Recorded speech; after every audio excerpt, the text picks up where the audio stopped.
بسم اللہ الرحمن الرحیم، ایک آیت، اس کا کمال ہی اور ہے، اس کے راز ہی اور ہیں، اس کے اسرار ہی اور ہیں۔ قرآن پاک کی تو شان ہی نرالی ہے، مگر آج فقط کچھ باتیں میں آپ کو اللہ کے اس مبارک کلام کی اس ایک آیت کے رموز، اسرار، سیکرٹس، فضائل سنے تو عقل حیران ہو جاتی ہے۔ جو شخص، بہت سارے ایسے لوگ ہوں گے جو کاروباری مشکل کا، آج کل مہنگائی بھی بہت ہے، گزارا بھی نہیں ہو رہا، تو غور سے وظیفہ لے جائیں، کل سے کرنا شروع کر دیں کہ جو شخص طلوع آفتاب کے وقت سورج کی طرف رخ کر کے بسم اللہ الرحمن الرحیم 300 بار اور درود شریف 300 بار پڑھے، اللہ تعالیٰ اس کو ایسی جگہ سے رزق عطا فرمائے گا جہاں اس کا گمان بھی نہیں ہوگا، اور روزانہ پڑھنے سے انشاءاللہ عز و جل 1 سال کے اندر امیر و کبیر ہو جائے گا۔ وظیفہ پھر ریپیٹ کر دیتا ہوں، غور سے سن لیں۔ پہلے فجر کی نماز ادا کرنی ہے، اس کے بعد جب فجر کا وقت ختم ہونے لگے تو سورج طلوع ہوتا ہے، سورج طلوع ہونے کا وقت ہے، اس وقت آپ نے سورج کی طرف رخ کر کے ہاتھ میں تسبیح لینی ہے، 300 بار بسم اللہ الرحمن الرحیم، 300 بار درود پاک انشاءاللہ پڑھیں، اور پھر دیکھیں انشاءاللہ اللہ پاک رزق میں کیسی برکت دیتا ہے۔ سبحان اللہ۔ مولا علی شیر خدا نے ایک بڑا پیارا وظیفہ دیا، اور شاید اب جو میں وظیفہ بتانے جا رہا ہوں، جتنے لوگ یہاں موجود ہیں سب کو اس وظیفے کی ضرورت ہے۔ مولا علی شیر خدا کرم اللہ تعالی وجہ الکریم سے بیسیکلی تو یہ روایت ہے، وظیفہ تو نبی پاک علیہ الصلوۃ والسلام نے عطا فرمایا۔ آقا فرماتے اے علی، میں تمہیں ایسے کلمات نہ بتا دوں جنہیں تم مصیبت کے وقت پڑھ لو؟ عرض کیا حضور ضرور، ارشاد فرمائیں میری جان آپ پر قربان، تمام اچھائیاں ہم نے آپ ہی سے تو سیکھی ہیں۔ پیارے آقا علیہ الصلوۃ والسلام نے فرمایا جب تم کسی مشکل میں پھنس جاؤ اس طرح پڑھو، بسم اللہ الرحمن الرحیم ولا حول ولا قوت الا باللہ العلی العظیم، بس اللہ پاک اس کی برکت سے جن بلاؤں کو چاہے گا دور فرما دے گا۔ اچھا، اس وظیفے کو میں نے بھی کئی بار ٹرائی کیا ہے۔ میں نے الحمدللہ پہلے امیر اہل سنت کو دیکھا، مثال کے طور پہ آپ کہیں پھنس گئے، آپ کا ٹریفک میں گاڑی پھنس گئی ہے، گاڑی خراب ہو گئی ہے، فلائٹ کا ٹائم ہو گیا ہے، ٹرین کا ٹائم ہو گیا ہے، اور آپ کو لگتا ہے اب نہیں پہنچ سکیں گے، یا کسی بھی مشکل میں آپ پھنس گئے ہیں، آپ بسم اللہ الرحمن الرحیم ولا حول ولا قوت الا باللہ العلی العظیم، پھر آپ دیکھیں مشکلیں کیسے آسان ہوتی ہے۔ اب مثال کے طور پہ کوئی چیز گم ہو جائے، قرضہ آ جائے، کاروبار میں کوئی نقصان ہونے لگے، کوئی چیز میں گڑبڑ ہو جائے، کسی بھی پریشانی میں ہے، آپ یہ وظیفہ یاد کر لو، ذرا مل کے دوہرا لو، بسم اللہ الرحمن الرحیم ولا حول ولا قوت الا باللہ العلی العظیم۔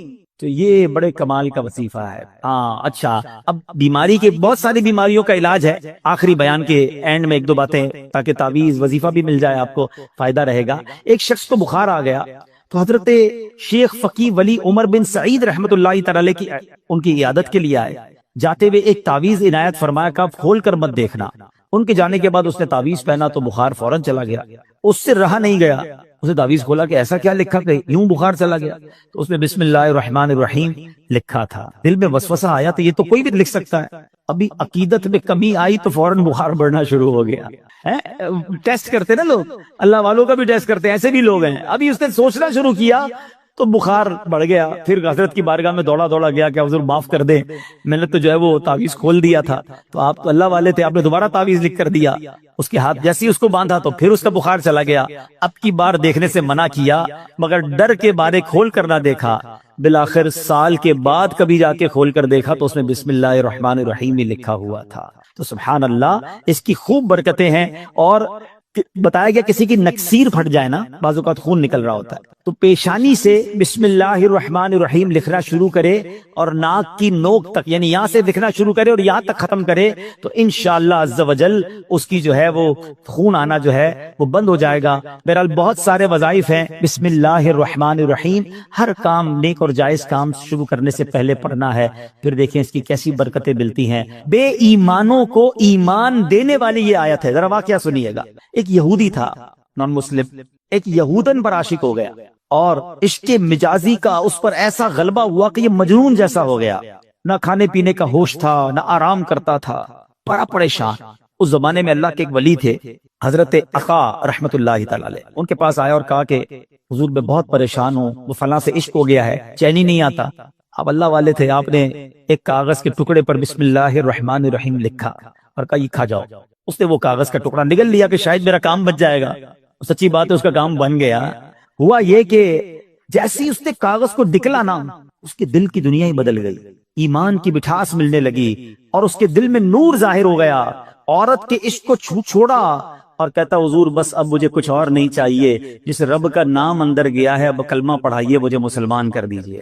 صرف بسم اللہ الرحمن الرحیم کاغذ میں لکھا ہوا پیٹ میں جاتا ہے۔ اب اس یہودن کو پتہ چل گیا کہ میرا عاشق تو مسلمان ہو گیا ہے، وہ بھی حضرت کی بارگاہ میں آئی اور کہا کہ میں ہی وہ عورت ہوں کہ جس کے عشق میں وہ مبتلا تھا، وہ مسلمان ہو گیا ہے۔ اب مجھے خواب میں روزانہ کوئی کہنے والا کہتا ہے کہ اگر تجھے جنت میں اپنا ٹھکانہ دیکھنا ہے نا تو جا اور حضرت عطا کے پاس جا، تجھے اپنا جنت میں ٹھکانہ دکھائیں گے۔ تو حضرت میں آپ کے پاس آئی ہوں، بتائیے جنت کہاں ہے؟ حضرت عطا نے کہا کہ جنت کا ارادہ ہے تو پہلے تجھے اس کا دروازہ کھولنا پڑے گا نا، جنت میں جانا ہے تو ڈور اوپن کر۔ تو وہ کہتی جنت کا دروازہ میں کیسے کھولوں؟ فرمایا بسم اللہ الرحمن الرحیم پڑھ۔ آپ نے فرمایا جنت کا دروازہ کھولنا ہے نا، بسم اللہ الرحمن الرحیم پڑھ۔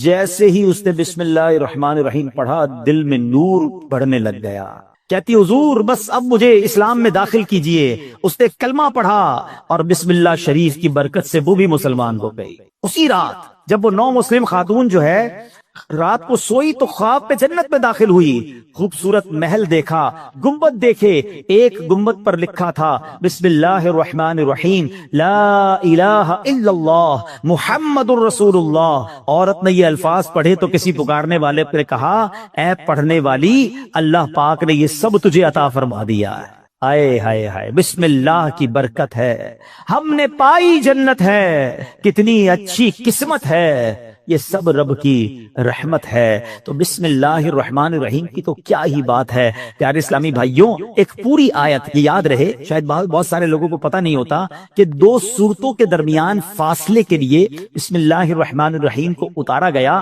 اور یہ آیت قرآن پاک میں ایک جگہ قرآن کا حصہ بھی ہے، پارہ 19 سورہ نمل، اور یہ آیت کا حصہ ہے، اور اس کے معنی کیا ہے؟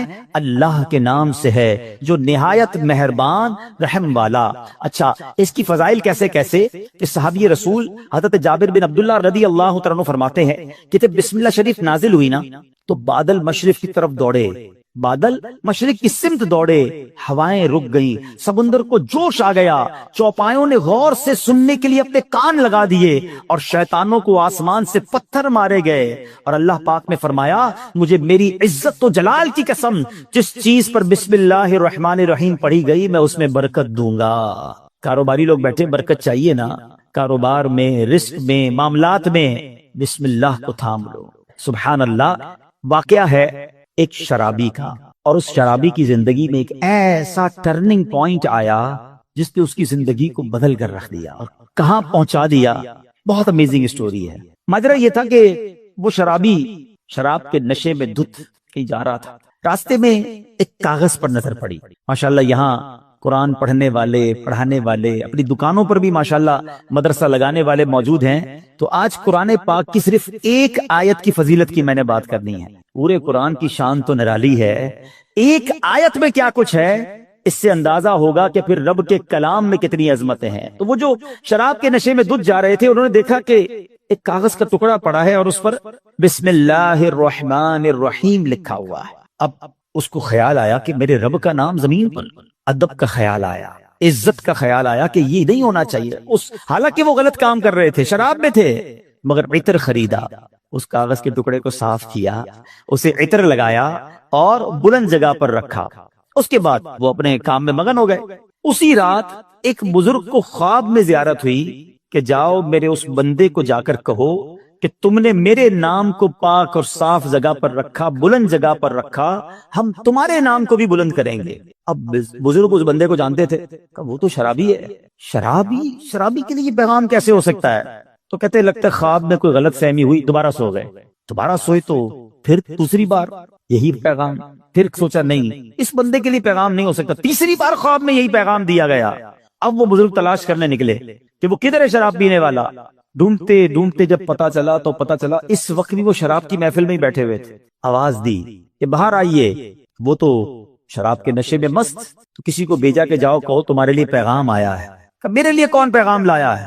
بہرحال پوچھو کس کا پیغام لائے ہو؟ جو بزرگ شراب کھانے کے باہر کھڑے تھے نا، اندر جا کر اسے بتا دو اللہ کا پیغام لایا۔ اب جب یہ سننا تھا تو جھرجھری سی آ گئی، کھڑے ہوئے، باہر آئے، اور جب یہ بات بزرگ نے بتائی کہ مجھے تو نہیں پتا تم نے کیا کیا ہے، 3 بار خواب میں مجھے کہا گیا کہ تمہیں بتا دوں، تم نے رب کے نام کو جو تعظیم کی ہے، بسم اللہ الرحمن الرحیم کو معطر کیا، اسے بلند جگہ پر رکھا ہے، مجھے یہ پیغام ملا ہے کہ تمہیں بھی تمہارے نام کو بلندی دی جائے گی، تمہیں عزت اور مرتبہ دیا جائے گا۔ جب یہ سنا کہ میں شراب کے نشے میں دھت اور میرا رب مجھ پہ اتنا مہربان، اس بندے نے توبہ کی، اللہ سے معافی مانگی اور عبادتوں میں لگ گئے۔ اے میرے پیارے اسلامی بھائیوں، یہ انقلاب جو شراب کے نشے میں دھت شخصیت کو اللہ کا ولی بنا گیا، یہ کون تھے؟ یہ کوئی اور نہیں، حضرت بشر حافی رحمت اللہ تعالی علیہ تھے۔ یہ زمانے کے ولی بنے۔ حافی کہتے ہیں ننگے پیر رہنے والے کو۔ آپ معرفت الہی اور اللہ کی یاد میں اتنے گم رہنے لگے کہ آپ چپل ہی نہیں پہنتے تھے۔ اور کتابوں میں لکھا کہ جب تک حضرت بشر حافی اس شہر میں رہے، کوئی بھی چوپایا جو ہے نا راستے میں گندگی نہیں کرتا تھا، اس ادب کے ساتھ کہ کہیں بشر حافی کے پیر گندے نہ ہو جائیں۔ تو کتابوں میں آتا ہے کہ ایک بار کسی نے دیکھا کہ چوپائے نے گندگی کر دی ہے، تو اس کے مالک نے سمجھ لیا کہ ہو نہ ہو بشر حافی کا انتقال ہو گیا ہے۔ اور جب معلوم کیا گیا تو ایسا ہی تھا کہ جب وہ زمانے سے وہ دنیا سے چلے گئے، پھر چوپایوں نے راستے کے اندر گندگی کرنا شروع کی۔ یعنی جو اللہ کا ادب کرتا ہے، اللہ کے نام کی تعظیم کرتا ہے، اللہ کی مخلوق جو ہے وہ اس کی تعظیم کرنے لگ جاتی ہے۔ سبحان اللہ۔ آپ کو اندازہ ہے کہ بسم اللہ الرحمن الرحیم میں جامعیت کتنی ہے؟ سنتے جائیے۔ اللہ پاک نے بعض انبیاء کرام پر مختلف کتابیں اور صحائف نازل فرمائے جن کی تعداد 104 ہے، ٹھیک ہے؟ ان میں سے 60 صحیفے حضرت شعیب علیہ السلام پر، 30 صحیفے حضرت ابراہیم علیہ السلام پر، 10 حضرت موسیٰ علیہ السلام پر تورات شریف اترنے سے پہلے نازل ہو گئے تھے۔ پھر 4 بڑی کتابیں ہیں، تورات شریف، زبور شریف، انجیل مقدس اور قرآن مجید، ٹھیک ہے؟ اچھا، ان تمام صحیفوں کے مضامین قرآن پاک میں ہیں۔ قرآن پاک کے سارے مضمون سورہ فاتحہ میں ہے، اور سورہ فاتحہ کا سارا مضمون بسم اللہ الرحمن الرحیم میں ہے۔ اور سنو، بسم اللہ الرحمن الرحیم کا سارا مضمون بسم اللہ کے حرف با میں موجود ہے، اور اس کے معنی کیا ہے؟ بی کان ما کان و بی یکون ما یکون، یعنی جو کچھ بھی ہے مجھ یعنی اللہ پاک ہی سے ہے، اور جو کچھ ہوگا مجھ یعنی اللہ پاک سے ہی ہوگا۔ اللہ اکبر۔ یہ کمال ہے بسم اللہ الرحمن الرحیم کا کہ تمام صحیفوں اور قرآن مجید کا نچوڑ اس کے اندر موجود ہے۔ اور سبحان اللہ، بسم اللہ کے فضائل کتنے! امام فخر الدین رازی رحمت اللہ تعالی فرماتے ہیں بسم اللہ الرحمن الرحیم کے 19 حروف ہیں، ٹھیک، اور دوزخ پر عذاب دینے والے فرشتے بھی 19 ہیں۔ تو آپ فرماتے ہیں کہ امید ہے ایک ایک حرف کی برکت سے ایک ایک فرشتے کا عذاب دور ہو جائے گا۔ بسم اللہ پڑھتے رہا کرو۔ اچھا، آپ فرماتے ہیں دن میں کتنے گھنٹے؟ دن رات میں 24 گھنٹے ہیں۔ فرماتے 5 گھنٹے 5 نمازوں میں گھیر لیے، 19 گھنٹوں کے لیے بسم اللہ الرحمن الرحیم کے 19 حروف عطا فرمائے۔ پس جو خوش نصیب بسم اللہ الرحمن الرحیم کا ورد کرتا رہے اور نماز 5 وقت پڑھتا رہے، اس کا ہر گھنٹہ عبادت میں کاؤنٹ ہوتا رہے گا۔ تو یہ کمال کا وظیفہ ہے۔ نارملی ہماری توجہ اس طرف نہیں جاتی ہے۔ اچھا، بعض اوقات ہم لوگ کہتے ہیں ہمارے کام ادھورے رہ جاتے ہیں، کام شروع کرتے ہیں، ڈیل بنتے بنتے رہ جاتی ہے، کام ادھورا رہ جاتا ہے، پوری نہیں ہو پاتی ہماری بات۔ سنیے، اللہ پاک کے پیارے اور آخری نبی صلی اللہ تعالی علیہ وسلم نے فرمایا، جو بھی اہم کام بسم اللہ سے شروع نہیں کیا جاتا وہ ادھورا رہ جاتا ہے۔ غور فرمائیے، یہ کیسی محرومی ہے۔ اگر اچھے اور اہم کام سے پہلے بسم اللہ نہ پڑھی جائے تو کام ادھورے رہ جاتے ہیں، اس پہ برکت نہیں ہوتی۔ اب ہو سکتا ہے کہ ذہن میں خیال آئے کہ میں تو بسم اللہ نہیں پڑھتا، پھر بھی کام پورے ہو جاتے ہیں۔ اس کا جواب یہ ہے کہ کام کا بظاہر پورا ہو جانا اور بات ہے، اور اس میں برکت کا نہ ہونا اور۔ مثلا کسی نے بغیر بسم اللہ کے کھانا کھایا، کھانا پیٹ میں بھی گیا، پیٹ بھر بھی گیا، لیکن اب اس میں برکت اسے حاصل نہیں ہوگی، کھانا پوری طرح ہضم نہیں ہوتا، یا بعض اوقات جزو بدن نہیں بنتا، بہت ساری جناب اس میں پرابلم رہتی ہیں۔ تو بہرحال ہمیں جو ہے بسم اللہ شریف کا ورد کرنا چاہیے، اور ایسے ایسے واقعات اس کے فضائل میں کتابوں میں لکھے۔ امیر اہل سنت نے اپنی شورۂ آفاق کتاب فیضان سنت میں ایک کمال کا واقعہ لکھا کہ ایک مبلغ جو ہے، ایک داعی جو ہے، بسم اللہ کے فضائل بیان کر رہے تھے۔ ایک غیر مسلم عورت بھی بیٹھی تھی، لڑکی نے سنا کہ بسم اللہ کی اتنی فضیلت ہے، اب اس نے جناب اسلام قبول کر لیا۔ اب اس کی زبان پر ہر وقت بسم اللہ رہتا تھا۔ تو اب جو اس کا والد تھا نا، غیر مسلم تھا، وہ بڑا غصے میں آیا، طرح طرح کی تکلیفیں دینے لگا کہ کسی طرح اپنی بیٹی کو جو ہے وہ تکلیف دے کر اسلام سے پھیر لے۔ اور اگر نہیں مانتی تو اب اس پر کوئی الزام لگائے تاکہ یہ قتل کر دی جائے۔ تو لڑکی کا باپ جو بادشاہ کا وزیر تھا، ایک دن اس نے شاہی مہر والی انگوٹھی اپنی بیٹی کو رکھنے کے لیے دی۔ بیٹی نے انگوٹھی دی اور بسم اللہ الرحمن الرحیم کہہ کر انگوٹھی پہلے وصول کی، بسم اللہ الرحمن الرحیم پڑھ کر، اور اس کے بعد اس نے بسم اللہ الرحمن الرحیم پڑھ کر جیب میں ڈال دی۔ رات کو جب وہ سوئی تو والد نے انگوٹھی جیب سے نکالی اور دریا میں ڈال دی کہ اب صبح جب انگوٹھی نہیں ہوگی اس کو پکڑا دوں گا اور یہ ماری جائے گی۔ تو اب جیسے ہی وہ انگوٹھی دریا میں ڈالی، اللہ کا کرنا ایسا ہوا کسی مچھلی نے وہ انگوٹھی کو نگل لیا۔ صبح کو ایک شکاری نے جال ڈالا، اتفاق سے وہی مچھلی جال میں آ گئی۔ اس نے لا کر وہی مچھیرے نے اسی وزیر کو وہ مچھلی لا کے تحفے میں دی۔ وہ وزیر جو ہے اپنی بیٹی کو مچھلی دیتا ہے کہ بیٹی اس کو پکاؤ، تو بیٹی نے بسم اللہ الرحمن الرحیم پڑھ کر جو ہے وہ مچھلی کو کھولا، اس کو چاک کیا، اندر وہی انگوٹھی موجود، پھر بسم اللہ پڑھی اور انگوٹھی اپنے پاس رکھ لی۔ والد صاحب نے ناشتے کے بعد کہا بیٹی وہ انگوٹھی کدھر ہے؟ بسم اللہ پڑھ کر وہ انگوٹھی واپس کر دی کہ یہ انگوٹھی واپس آ گئی۔ اللہ اکبر! اب باپ حیران کہ یہ کیسے ہوا؟ تو اس نے کہا میں نے تو کوئی بھی کام جو بھی کیا اللہ کے نام سے شروع کرتی گئی، رب نے مشکل سے نکال دیا۔ ہمارا پرابلم یہی ہے، ہم بہت ساری فضول باتیں کرتے ہیں، اللہ کا ذکر نہیں کرتے، اللہ کا نام نہیں لیتے۔ اپنے ہر جائز کام سے پہلے بس عادت بنا لو، بسم اللہ الرحمن الرحیم، بسم اللہ الرحمن الرحیم، پھر آپ اس کی انشاءاللہ برکتیں دیکھیں گے۔ سبحان اللہ! یہ جو ہم کھانا کھاتے ہیں نا، اس کے بارے میں آتا ہے کہ کھانے سے پہلے پیارے آقا علیہ السلام فرماتے ہیں کہ جس کھانے پر بسم اللہ نہ پڑھی جائے وہ کھانا شیطان کے لیے حلال ہو جاتا ہے، یعنی بسم اللہ نہ پڑھنے کی صورت میں شیطان اس کھانے میں شریک ہو جاتا ہے۔ ایک بار کیا ہوا کہ حضرت ابو ایوب انصاری فرماتے ہیں کہ ہم نبی پاک کے ساتھ حاضر تھے، کھانا پیش کیا گیا، ابتدا میں بڑی برکت ہو رہی تھی کھانے میں، اور تھوڑی دیر ہوئی تو بڑی بے برکتی شروع ہو گئی۔ تو ہم نے عرض کی یا رسول اللہ صلی اللہ تعالی علیہ وسلم ایسا کیوں ہوا؟ تو نبی پاک علیہ السلام نے فرمایا ہم سب نے کھانا کھاتے وقت بسم اللہ پڑھی تھی، مگر ایک شخص تھوڑی دیر کے بعد آیا اور بغیر بسم اللہ پڑھے کھانے میں شامل ہو گیا، اس کے ساتھ شیطان نے بھی کھانا کھانا شروع کر دیا۔ تو کھانے کی بے برکتی بھی بغیر بسم اللہ کے ہوتی ہے۔ اچھا، پھر بی بی عائشہ صدیقہ فرماتی ہیں کہ جب کوئی شخص کھانا کھائے تو اللہ پاک کا نام لے، یعنی بسم اللہ پڑھے، اور اگر نہیں پڑھ سکا، شروع میں پڑھنا بھول گیا، تو پھر یوں کہے بسم اللہ اولہ و آخرہ، تو انشاءاللہ اس کی برکت سے وہ جو بے برکتی والا معاملہ ہے وہ بھی دور ہو جائے گا۔ اچھا، اب وہی والی بات کہ حفاظت کیسے ہوتی ہے بسم اللہ سے۔ ایک مرتبہ صحابی رسول حضرت خالد بن ولید رضی اللہ تعالیٰ کچھ مجوسی آئے آتش پرست، کہا ہمیں ایسی کوئی نشانی بتائیں، اگر آپ اسلام سچا مذہب ہے تو کوئی ایسی نشانی بتائیں کہ ہم اسلام کی حقانیت کو مان لیں۔ حضرت خالد بن ولید نے زہر قاتل منگوایا اور بسم اللہ الرحمن الرحیم پڑھ کر اسے پی لیا۔ بسم اللہ کی برکت سے آپ پر اس زہر نے اثر نہیں کیا۔ یہ منظر دیکھ کر وہ آگ کی پوجا کرنے والے پکار اٹھے کہ سبحان اللہ، دین اسلام حق ہے، اللہ اکبر۔ وہ یقین تھا نا، اللہ کے ولی صحابی رسول ہیں، بسم اللہ پڑھ کر زہر پی لیا کہ اللہ کے نام سے پی رہا ہوں تو رب حفاظت کرے گا۔ وہ توکل کا لیول تھا کہ زہر نے اثر نہیں کیا۔ تو اے میرے پیارے اسلامی بھائیو، یہ شان ہے بسم اللہ کی۔ اچھا، صرف کھانے پینے سے پہلے نہیں، ہر کام سے پہلے بسم اللہ پڑھیں۔ اب آپ وضو کر رہے ہیں نا، دیکھیں کتنے ثواب ملٹی پلائی ہو جاتا ہے۔ حضرت ابو ہریرہ رضی اللہ تعالیٰ عنہ راوی ہیں، اور نبی پاک صلی اللہ تعالی علیہ وسلم نے فرمایا اے ابو ہریرہ، جب تم وضو کرو تو بسم اللہ والحمدللہ پڑھ لیا کرو۔ جب تک تمہارا وضو باقی رہے گا اس وقت تک فرشتے تمہارے نامہ اعمال میں نیکیاں لکھتے رہیں گے۔ ہم تو وضو کرتے ہیں، نماز پڑھ لیتے ہیں، لیکن جتنی دیر وضو رہے گا پڑھنا کیا ہے؟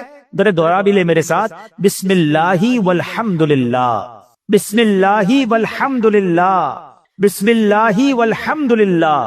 اچھا، تفسیر نعیمی میں ایک اور جگہ کہاں بسم اللہ پڑھنا ہے، کہتے جو شخص کسی جانور پر سوار ہوتے وقت بسم اللہ اور الحمدللہ پڑھ لے تو اس جانور کے ہر قدم پر اس سوار کے حق میں ایک نیکی لکھی جاتی رہے گی۔ آپ جانور پر سواری نہیں کرتے، گاڑی میں بیٹھتے ہوئے پڑھ لیں بسم اللہ اور الحمدللہ، پھر پوری دعا بھی پڑھ لیں سبحان الذی سخر لنا، اگر وہ یاد ہے، نہیں تو کم از کم بسم اللہ اور الحمدللہ ضرور پڑھ لے۔ اسی طرح جو کشتی میں سوار ہوتے وقت بسم اللہ اور الحمدللہ پڑھ لے، جب تک وہ اس میں سوار رہے گا اس کے لیے نیکیاں لکھی جاتی رہیں گی۔ ثواب کا میٹر ہے مگر ہم پڑھتے نہیں ہیں۔ اگر یہی ہمیں کوئی کہے کہ جناب آپ اپنی گاڑی میں بیٹھے اور بسم اللہ اور الحمدللہ پڑھ لیں، آپ آج کا پیٹرول فری ہو جائے گا، تو بندہ پھر بغیر بسم اللہ الحمدللہ پڑھے گا تو کبھی بھی نہیں بیٹھے گا۔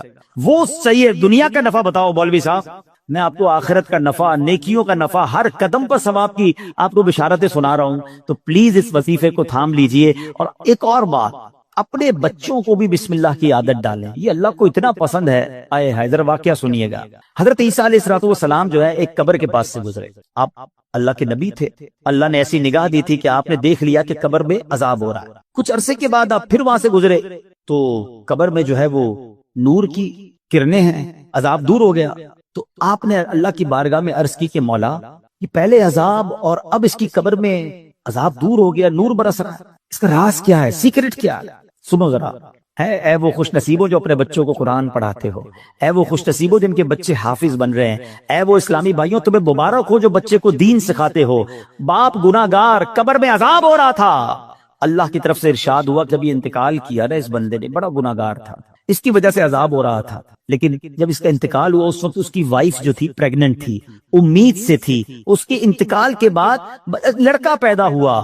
کچھ عرصے کے بعد یہ لڑکا اتنا بڑا ہو گیا کہ اس کی ماں نے اسے مدرسے بھیجا، مکتب بھیجا، استاد نے بچے کو بسم اللہ پڑھائی۔ اے موسیٰ، مجھے حیا آئی، مجھے شرم آئی کہ میں اس شخص کو زمین کے اندر عذاب دوں جس کا بچہ زمین کے اوپر مجھے رحمان اور رحیم کے نام سے پکار رہا ہے۔ ہائے ہائے ہائے، میرا بچہ قرآن پڑھے اور میری قبر میں رحمتوں کی برسات ہو جائے، اور مجھے کیا چاہیے؟ خدا را اپنے بچوں کو قرآن پڑھاؤ۔ ہم لوگ آج لگ گئے، دوڑ میں لگ گئے، جناب فلاں یونیورسٹی، فلاں کالج، فلاں ڈگری، فلاں پی ایچ ڈی، فلاں software. We are not against, ہم دعوت اسلامی والے دنیا کی پڑھائی کے خلاف نہیں ہیں، لیکن دنیا کے پیچھے اتنا تو مت بھاگو نا کہ ہم اپنے دین کو ہی بھول جائیں، ہمارے بچوں کو قرآن ہی نہ آئے، ہمارے بچے حدیث ہی نہ جانے، ادب ہی نہ جانے۔ آج جناب بہت زیادہ ہم آگے دنیا کی طرف چلے گئے۔ میں 2-3 ایگزامپل دیتا ہوں، اگر آپ کو لگتا ہے ایسا نہیں ہے تو کبھی گھر میں ڈنر پر بیٹھے ہو، بچے ساتھ ہو، فیملی ساتھ ہو، ایک چھوٹا سا ٹیسٹ لو نا اپنے بچوں اور فیملی کا۔ چلو بچوں آج ایک چھوٹا سا ایک ٹیسٹ لیتے ہیں، وہ انٹرسٹ بھی لیں گے، بیٹا جاؤ کاپی پینسل لے کر آ جاؤ، ٹھیک ہے؟ ان کو کہیں بیٹا پہلے صفحے پہ لکھو کہ تمہیں کتنے کرکٹرز کے نام یاد ہے۔ ہو سکتا ہے کسی کا بیٹا یہ بھی کہے کہ ابا جان صرف نام لکھنے، آگے ریکارڈ بھی لکھنے، وہ بھی یاد ہوتے ہیں، ٹھیک ہے؟ اچھا بیٹا اگلے صفحے پہ لکھو کہ مزید کتنے اداکاروں کے نام یاد ہیں۔ معاذ اللہ، تو شاید 2-3 صفحے بھر دیے جائیں گے، گلوکاروں کے نام، سیاستدانوں کے نام 4-5 صفحے بھر گئے ہوں گے۔ اب پوچھنا بتاؤ کتنے نبیوں کے نام یاد ہیں، کتنے صحابہ کے نام اگلے صفحے پہ لکھو، اس کے اگلے صفحے پہ بیٹا لکھو کتنے ولیوں کے نام یاد ہیں۔ چھوٹا سا ٹیسٹ آپ کو بتا دے گا ہم کدھر جا رہے ہیں، ہمارے بچے کدھر جا رہے ہیں۔ ایک بات یاد رکھنا، میرا بیٹا میرے مرنے کے بعد گوگل، یاہو، فیس بک، واٹس ایپ، ٹویٹر، انسٹاگرام کھول کر ایصال ثواب نہیں کرے گا۔ اگر اسے قرآن پڑھنا آتا ہوگا تو وہ مجھے ایصال ثواب کرے گا۔ اپنے بچے کو قرآن سکھائیے، قرآن کی تعلیم دیجیے، اور پھر سبحان اللہ، کچھ لوگ کیا کرتے ہیں اپنے بچوں کو دین سے دور کرتے ہیں، اور تھوڑے دنوں بعد جب بچہ جوان ہوتا ہے تو سر پکڑ کے رو رہے ہوتے ہیں کہ بچہ میرا ادب نہیں کر رہا، بچہ جناب بڑا عجیب عجیب باتیں کرنے لگ گیا۔ ہمارے پاس آتے لوگ، ہم پتہ غلطی کرتے ہیں۔ واللہ آپ اپنے بچے کو دین کے حوالے کر دو، جب وہ دین پڑھے گا تو دین اس بچے کو آپ کے حوالے کر دے گا۔ قرآن کہے گا ماں باپ کا ادب کرو، انہیں اف نہ کہنا۔ نبی پاک کی حدیث پڑھے گا تو وہاں سکھایا جائے گا کہ محبت سے اپنے ماں باپ کو دیکھو گے تو جنت کا ثواب ہے۔ ارے وہ اونچی آواز میں آپ سے بات نہیں کرے گا کہ ماں باپ ناراض ہو گئے، تو نبی پاک نے فرمایا جس کے ماں باپ راضی اس سے اس کا رب راضی، جس سے ماں باپ ناراض اس سے اس کا رب ناراض۔ تو پتہ یہ چلا بچہ دیندار بن گیا تو انشاءاللہ میرا بھی با ادب بن جائے گا، بچہ میرا بھی فرما بردار بن جائے گا۔ اگر میں نے اپنے بچے کو دین سے دور کیا تو کبھی وہ میرے ہی آگے کھڑا ہو جائے گا۔ دنیا میں ایک دستور سا بن گیا ہے، سب کے لیے نہیں کہتا مگر میجورٹی ایسا دیکھا گیا کہ جب بچہ دنیا میں ترقی کرتا ہے نا تو ماں باپ کو ڈر لگتا ہے کہ کہیں بچے کو برا نہ لگ جائے، بڑا افسر ہے، بڑا جناب نام والا ہے، بڑی ڈگری والا ہے، سب کے لیے نہیں کہہ رہا ہے، ماں باپ ڈرتے ہوئے بات کرتے ہیں کہ جناب برا نہ لگ جائے۔ اور جب بچہ دین میں بڑا ہو جاتا ہے نا، عالم بن جائے، مفتی بن جائے، تو اب اس عالم اور اس مفتی کو ڈر لگتا ہے کہ کہیں میرے ماں باپ ناراض نہ ہو جائے۔ یہ فرق سمجھو۔ تو اپنے بچے کو قرآن پڑھائیے، دین سکھائیے، یہ بچہ آپ کا نیک بن گیا نا، خدا نہ خواستہ اگر میرے گناہوں کی سبب اگر کوئی گڑبڑ قبر میں ہو بھی گئی نا تو نیک اولاد کی دعا، نیک اولاد کا عمل جو ہے وہ انشاءاللہ مغفرت کا ذریعہ بن جائے گا۔ تو اپنی اولاد کو اپنے لیے ہمیں صدقہ جاریہ بنانا ہے۔ اب سوچو بسم اللہ الرحمن الرحیم میں اتنی برکت ہے تو پورے قرآن کا کیا عالم ہوگا۔ مبارک ہو انہیں جو قرآن پاک پڑھنے والے ہیں، پڑھانے والے ہیں۔ آپ کو ایک اور فضیلت سنا دوں، دنیا میں آپ نے بہت پیارے پیارے پھل دیکھے ہوں گے، فروٹس، اور تقریباً سبھی کو فروٹس پسند ہوتے ہیں۔ کئی پھلوں کا ذکر قرآن مجید میں بھی موجود ہے، اور دنیا میں جائیں ٹریول کریں تو ہر ملک کی ایک خاص بات ہوتی ہے کہ فلاں پھل جو ہے وہ فلاں ملک میں پایا جاتا ہے۔ مگر آج جس قسم کے پھل کی میں بات کرنے جا رہا ہوں، ایسا پھل شاید دنیا میں آپ نے کہیں نہیں دیکھا ہوگا۔ مسلمانوں کے چوتھے خلیفہ مولائے کائنات حضرت علی المرتضیٰ شیر خدا کرم اللہ تعالی وجہ الکریم فرماتے ہیں کہ اللہ پاک نے جنت میں ایک درخت پیدا فرمایا ہے۔ اب وہ درخت کیسا ہے؟ فرمایا جس کا پھل سیب سے بڑا، انار سے چھوٹا، مکھن سے زیادہ نرم اور شہد سے بھی میٹھا ہے۔ سائز بھی بتائی گئی، نرم کیسا ہے اور ذائقہ کیسا ہے، اور سبحان اللہ خوشبو کیسی، فرمایا مشک سے بھی زیادہ خوشبودار ہے۔ پھل میں یہی تو دیکھا جاتا ہے نا، ذائقہ کیسا ہے، اس کی سافٹنس، اور پھر اس کے بعد جو ہے اس کی خوشبو کیسی ہے۔ تو اب یہ ملے گا کس کو؟ لیکن فرماتے ہیں درخت ایسا ہے کہ اس کی شاخیں تر موتیوں کی ہیں، تنے سونے کے ہیں، اور پتے زبرجد کے ہیں۔ ہائے ہائے، یہ درخت بھی دیکھنے والا، پھل بھی دیکھنے والا، منہ میں پانی آ رہا ہے۔ اب ملے گا کس کو؟ سنو، مولا علی شیر خدا کرم اللہ تعالی وجہ الکریم فرماتے ہیں اس درخت کا پھل وہی کھا سکے گا جو نبی پاک صلی اللہ تعالی علیہ وسلم پر کثرت سے درود پاک پڑھنے والا ہوگا۔ آئے ہائے ہائے، سبحان اللہ سبحان اللہ، یہ ہے درود پاک۔ وہ تو نہایت سستا سودا بیچ رہے ہیں جنت کا، وہ تو نہایت سستا سودا بیچ رہے ہیں جنت کا، ہم مفلس کیا مول چکائیں، اپنا ہاتھ ہی خالی ہے۔ اللہ اکبر، درود پاک تو جنت میں لے جانے والا وظیفہ ہے۔ بلکہ میں ایک بات کہوں کہ ذرا ایک بار کبھی اکیلے میں بیٹھ کر اگر آپ سے میں سوال کروں کہ آپ کیا چاہتے ہیں، آپ کی ڈیزائرز کیا ہیں، آپ کی خواہشیں کیا ہیں، نوٹ کریں۔ دنیا میں کیا چاہیے ایک مسلمان کی حیثیت سے؟ مرتے وقت آپ کیا چاہتے ہیں؟ اچھا، قبر میں کیا چاہتے ہیں؟ اور جب محشر کے دن اٹھیں تو وہاں آپ کیا چاہتے ہیں؟ ایک بار لکھ لیں اس کو۔ اب میں آپ کو کئی حدیثوں کا نچوڑ پیش کرنے جا رہا ہوں، بہت ساری حدیثیں ہیں، اس کا عطر پیش کر رہا ہوں، اور غور سے سنتے جائیے، اور ہو سکے تو ہر جملے کے بعد سبحان اللہ کہتے جائیے، طبیعت ہری بھری ہو جائے گی۔ اگر آپ چاہتے ہیں کہ آپ کے کاروبار میں رزق میں برکت ہو جائے تو درود پاک پڑھیے۔ آپ چاہتے ہیں آپ کی بیماری دور ہو جائے، آپ درود پاک پڑھیے۔ آپ چاہتے ہیں آپ کی ٹینشن دور ہو جائے، آپ درود پاک پڑھیے۔ آپ چاہتے ہیں آپ کی عزت میں اضافہ ہو جائے، آپ درود پاک پڑھیے۔ اور سنیں، آپ چاہتے ہیں مرتے وقت کلمہ نصیب ہو اور نبی پاک کا دیدار ہو جائے، آپ درود پاک پڑھیے۔ آپ چاہتے ہیں قبر میں نبی پاک کا جلوہ نصیب ہو جائے، آپ درود پاک پڑھیے۔ سنیے، محشر کے دن نبی پاک کے پرچم تلے اٹھنا چاہتے ہیں تو درود پاک پڑھیے۔ آقا کے پیچھے پیچھے جنت میں جانا چاہتے ہیں تو درود پاک پڑھیے۔ اور سنو سنو، نبی پاک کا دیدار کرنا چاہتے ہیں تو درود پاک پڑھیے۔ مدینے جانا چاہتے ہیں اور بار بار جانا چاہتے ہیں تب بھی درود پاک پڑھیے۔ اب مجھے بتاؤ، کچھ رہ گیا ہے اور کوئی چیز باقی رہ گئی ہے جو دنیا میں چاہیے تھی، مرتے وقت چاہیے تھی، مرنے کے بعد چاہیے تھی؟ کاروبار بھی اچھا ہو جائے، رزق میں برکت ہو جائے، ٹینشنیں دور ہو جائیں، ذلیل نہ ہوں، عزتیں بڑھ جائیں، کلمہ مل جائے، میں نبی پاک کا دیدار ہو، جب تک زندہ رہوں مدینے جاتا رہوں، اور خواب میں آقا کی زیارت بھی ہو جائے، پھر نبی پاک جنت میں ساتھ لے جائیں، پھر بچتا کیا ہے؟ کمال یہ ہے کہ ہر وہ خواہش جو میری ہے، اور میں نے اپنی طرف سے باتیں نہیں کی، ماشاءاللہ جو علماء بیٹھے ہیں، مبلغین بیٹھے ہیں، ان کو یاد آ رہا ہوگا کہ ہر جملے کے پیچھے کوئی نہ کوئی فضیلت حدیثوں میں اور روایتوں میں موجود ہے کہ یہ سب چیز نبی پاک نے بتائی ہوئی ہے کہ یہ کرتے جاؤ، درود پڑھتے جاؤ، تمہیں یہ بھی ملے گا، تمہیں یہ بھی ملے گا، تمہیں یہ بھی ملے گا۔ جبھی تو شاعر نے کہا نا، ہر درد کی دوا ہے صلی علی محمد، whatever calamity you have, whatever problem, کوئی مسئلہ ہے نا، بتا تو رہا ہوں کہ ہر درد کی دوا ہے صلی علی محمد، تعویذ ہر بلا ہے صلی علی محمد صلی اللہ علیہ وسلم۔ یعنی ہوا یہ، اس کا نچوڑ یہ، نتیجہ یہ نکلا کہ اگر ہم درود پاک پڑھنے والے بن جائیں اور کثرت سے پڑھنے والے بن جائیں تو پھر مشکل نہیں رہنی ہے انشاءاللہ۔ تو آئیے میں بھی نیت کروں اور آپ بھی نیت کریں۔ بعض اوقات آپ دکان پہ بیٹھے ہوتے ہیں، کاروبار پہ بیٹھے ہوتے ہیں، کوئی کام نہیں ہوتا۔